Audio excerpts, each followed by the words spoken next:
आज भाजपच्या वतीनं राहिलेल्या 22 नियुक्त्या ज्या आहेत त्या जाहीर करण्यात आला।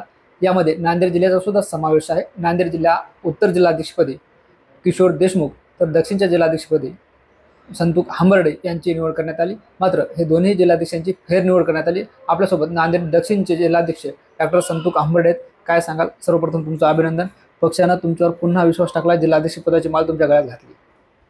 पहिल्यांदा मी भारतीय जनता पार्टीचे आमचे वरिष्ठ नेते, महाराष्ट्राचे लोकप्रिय मुख्यमंत्री माननीय देवेंद्र भाऊ, महाराष्ट्राचे प्रदेश अध्यक्ष बावनकुळे साहेब, कार्यकारिणी अध्यक्ष रवींद्र चव्हाण आणि महाराष्ट्रातील माझे भारतीय जनता पार्टीचे सर्वच वरिष्ठ नेते यांचे सर्वांचे मनापासून आभार मानतो। मला जिल्हा अध्यक्षाची दुसऱ्यांदा संधी त्यांनी दिल्याबद्दल।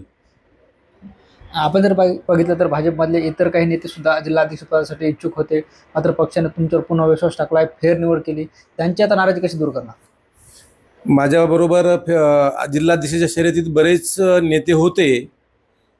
मी त्या नेत्यांच्या घरी जाऊन भेटी घेईल, त्यांची नाराजी काय आहे त्यांना पक्षात समजून घेईल आणि त्यांच्या घरी जाऊन त्यांची समजून काढल्याने सोबत घेईल आणि पार्टीचा कसा जास्तीत जास्त विस्तार होईल जिल्ह्यामध्ये हे मी जिल्हाध्यक्ष म्हणून बघेल। आगामी काळात स्थानिक स्वराज्य संस्थेच्या निवडणूक आहेत, जिल्हाध्यक्ष म्हणून तुमची सुद्धा परीक्षा आहे, काय प्लॅन केला आहे? खरं तर भारतीय जनता पार्टी ही वेगळी पार्टी आहे। भारतीय जनता पार्टीचं धोरण वेगळं आहे। ही देशासाठी काम करणारी पार्टी। भारतीय जनता पार्टी ही बूथ लेवलपासून ते पार जिल्हाध्यक्षापर्यंत सिस्टीम ठरलेली आहे।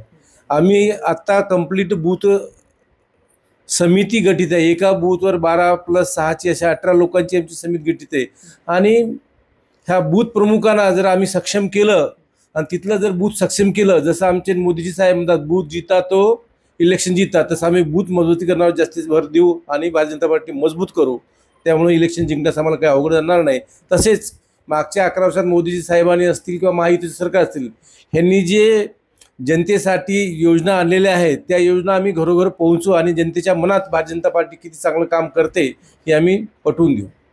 आज तुमच्या मित्रपक्षाचे राष्ट्रवादीचे आमदार प्रताप पाटील चिखलीकर असं म्हणाले की जर युती नाही झाली तर आम्ही सोबळासाठी तयार आहोत, राष्ट्रवादी नंबर 1चा पक्ष असेल। काय सांगाल? नाही, खरं म्हणजे तर हे इलेक्शन कार्यकर्त्याची इलेक्शन आहे। हे इलेक्शन तसं युतीमध्ये लढू, पण कार्यकर्ते जास्त झाले, प्रत्येक कार्यकर्त्याला न्याय देणं आवश्यक आहे। शेवटी वरून सांगितलेलं आहे कार्यकर्त्याच्या मनावर तुम्ही लोकल लेवलला ठरवा, तसं शेवटी हा निर्णय तर आमची युतीचे सर्व नेतेच घेतील। बाकी इथं लोकल लेवलला कुणालाही अधिकार नाही, कुणी काय बोललं याला बघायची गरज नाही। स्वतंत्र लढू किंवा युती करू असं काही नाही, वरिष्ठ नेते शेवटी निर्णय घेतील। बरं, अलीकडच्या काळात गेल्या आठवड्यात जे आहे ते केंद्रीय गृहमंत्री अमित शहा यांची भव्य सभा पार पडली, भाजपानं शक्तीप्रदर्शन केलं। मात्र या सभेत माजी मंत्री DP सावंत यांचा फेरपक्षप्रवेश झाला। यावरून जे आहे ते आमदार प्रताप पाटील चिखलीकरांनी टीका केली। खरं म्हणजे प्रतापराव पाटलांनी टीका का केलेलं मला कळालंच नाही याचा अर्थ। त्यांनी घरगुती प्रवेश केला होता, पण एखादा जिल्ह्याचा पालकमंत्री राहिलेला माणूस आहे, माजी मंत्री राहिलेला माणूस आहे, त्याला जर अमित शहा साहेबांसमोर जर प्रवेश दिला ती खरं म्हणजे चांगली गोष्ट आहे, ते हसायचं काही कारण नाही। स्थानिक स्वराज्य संस्था निवडणुकीत भाजपाची काय स्थिती असणार आहे? म्हणजे काय आता काय चित्र दिसते भाजपाची तयारी पाहता तुमची?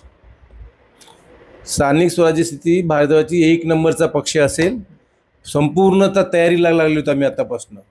आम्ही खरं म्हणजे शंखनाद केला मोंढ्यामध्ये अमित शहा साहेबांना, त्यानंतर पूर्ण कार्यकर्ते एकदम जोशमध्ये आहेत आणि 1 नंबरचा पार्टी असेल सगळीकडे आमची भारतीय जनता पार्टी।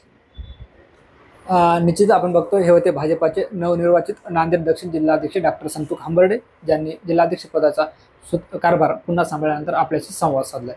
ज्ञानेश्वर लोंढे, TV9 मराठी, नांदेड।